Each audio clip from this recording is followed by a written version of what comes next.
Hello everyone, কি অবস্থা সবার? আশা করি সবাই ভালো আছেন। আমি চলে আসলাম একটা নতুন ভিডিও নিয়ে। কাকড়া গ্লোবাল এডুকেশনাল কনসালটেন্সি ফার্মের পক্ষ থেকে আমি মোহাম্মদ আনিসুর রহমান থাকবো আজকের এই ভিডিওতে, জানাবো আপনাদেরকে বিভিন্ন তথ্য রাশিয়া নিয়ে। তো যারা মূলত রাশিয়াতে পড়াশোনা করতে আসতে চাচ্ছেন সেপ্টেম্বর অক্টোবর ইনটেকে, যারা আমাদের ফেসবুকের বুস্টিং দেখে আমাদের কাছে আসছেন অথবা আমাদের ইউটিউব চ্যানেলে আসছেন, তারা চিন্তা করতেছেন রাশিয়াতে আমি কেন পড়াশোনা করতে যাব, কেন আমি বিশ্বের অন্য কোনো দেশ আমি চুজ করব না, এবং কেনই আমি রাশিয়াটা চুজ করব এই মুহূর্তে। আমি কেন রাশিয়া যাব, রাশিয়া গেলে আমার ফিউচার কি?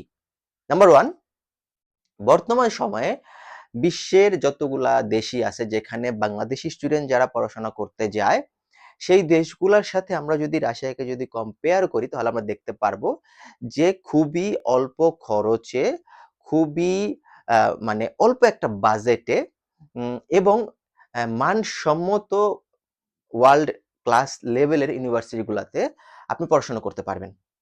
এবং আপনি যেই টাকা দিয়ে, যেই অ্যামাউন্টটা দিয়ে আপনি পড়াশোনা করবেন মালয়েশিয়াতে, যেই অ্যামাউন্টটা দিয়ে আপনি পড়াশোনা করবেন হচ্ছে আপনার উদাহরণস্বরূপ মালয়েশিয়াতে, ইন্দোনেশিয়াতে, আপনার দুবাইতে যারা পড়াশোনা করতে যায়, যে অ্যামাউন্টটাতে আপনি পড়াশোনা করবেন, যে অ্যামাউন্টটা, সেই অ্যামাউন্টটা দিয়ে আপনি রাশিয়াতে পড়াশোনা করতে পারবেন।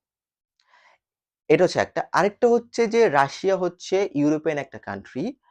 রাশিয়ার যে মানে ল্যান্ড যেটা, যে ল্যান্ড যেটা মস্কো এবং এই পাশে যে ল্যান্ডটা মস্কো, সেন্ট পিটারবার্গ, এই যে ল্যান্ডটা মানে রাশিয়ার প্রায় পুরা ল্যান্ডটাই আমি বলবো। রাশিয়ার যে প্রায় আপনার 80% ল্যান্ডটি হচ্ছে আপনার সম্পূর্ণ দেখতে ইউরোপের মতন এবং এইটা ইউরোপী।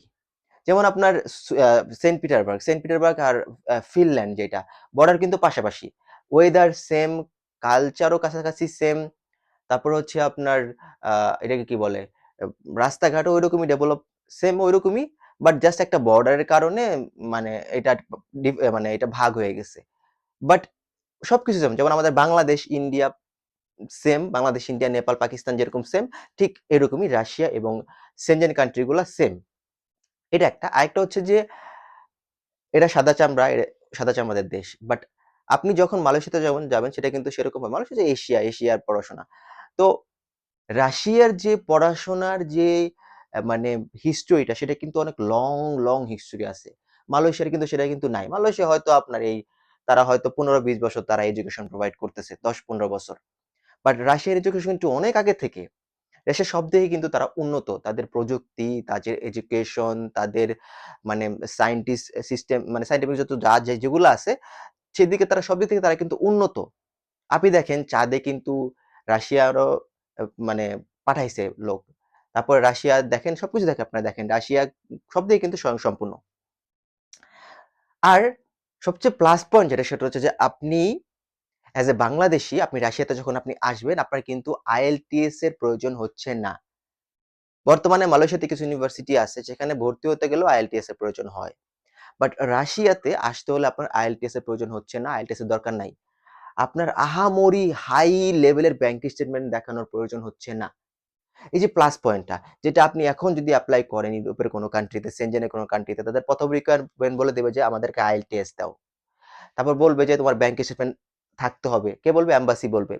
ইউনিভার্সিটি বলবে IELTS লাগবে, ব্যাংক বলবে হাই লেভেলের ব্যাংক স্টেটমেন্ট লাগবে। রাশিয়ার ক্ষেত্রে এইটা কিন্তু না। এখন রাশিয়া এটা করে নাই, বাট হয়তোবা ফিউচারে এটা করতে পারে যে ব্যাংক স্টেটমেন্টটা দেখাইতে হবে এম্বাসিতে এবং এখানে IELTS দিতে হবে। বাট রাশিয়াতে সবচেয়ে প্লাস পয়েন্ট যেটা সেটা হচ্ছে যে আপনি খুবই অল্প খরচে রাশিয়াতে পড়াশোনা করতে আসতে পারবেন।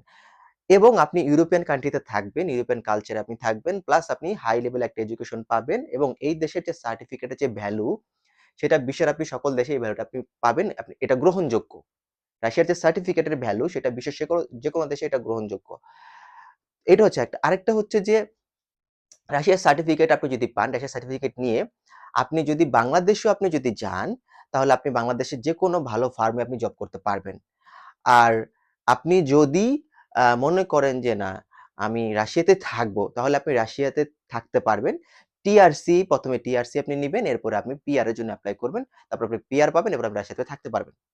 তো ফ্যাসিলিটি গুলো দেখেন, একটা ফ্যাসিলিটি হচ্ছে আপনার রাশিয়াতে আসতে আপনার IELTS এর সরি মানে সুযোগ দেখেন, মানে ফ্যাসিলিটি না মানে মানে আপনার মানে উম এটাকে কি বলে বাংলা ভাষায়? ফ্যাসিলিটি তো বলে না। মানে প্লাস পয়েন্ট গুলা দেখেন, প্লাস পয়েন্ট মানে যেখানে আপনার IELTS লাগতেছে না, আপনার ব্যাংক স্টেটমেন্ট ওরকম লাগতেছে না। তারপর হচ্ছে আপনার কি বলে এডুকেশন আপনার যদি এডুকেশন যদি গ্যাপও থাকে ২-৩ বছর যদি আপনার গ্যাপও থাকে সেটাও তারা অ্যাকসেপ্ট করতেছে। এরপরে হচ্ছে আপনি এখানে অল্প খরচে আসতে পারতেছেন এবং আপনি এখানে টিআরসি করতে পারতেছেন। একটা সময় গিয়ে এখানে আপনি পিআর করতে পারবেন এবং একটা সময় আপনি চাইলে এখানে থাকতে পারবেন, বসবাস করতে পারবেন। এই যে বিষয়গুলা, এই বিষয়গুলা হচ্ছে প্লাস পয়েন্ট আমার দিক থেকে মনে করি এবং স্টুডেন্টদের জন্য। তো যারা এখনো এপ্লাই করেন নাই তারা চাইলে রাশিয়াতে কেন রাশিয়াতে অ্যান্সার আপনাদেরকে দিলাম। রাশিয়াতে আপনারা আসতে পারেন, পড়াশোনা করতে পারেন এবং আপনাদের ক্যারিয়ার গড়তে পারেন। যারা এপ্লাই করতে চান আমাদের মাধ্যমে যোগাযোগ করতে পারেন। স্ক্রিনে দেখানো নাম্বারে আমাদের সাথে যোগাযোগ করুন। আমরা সরাসরি রাশিয়া থেকে অ্যাডমিশন করি এবং আমাদের সার্ভিসটা রাশিয়া থেকে আমরা প্রোভাইড করি এবং বাংলাদেশ থেকেও প্রোভাইড করি।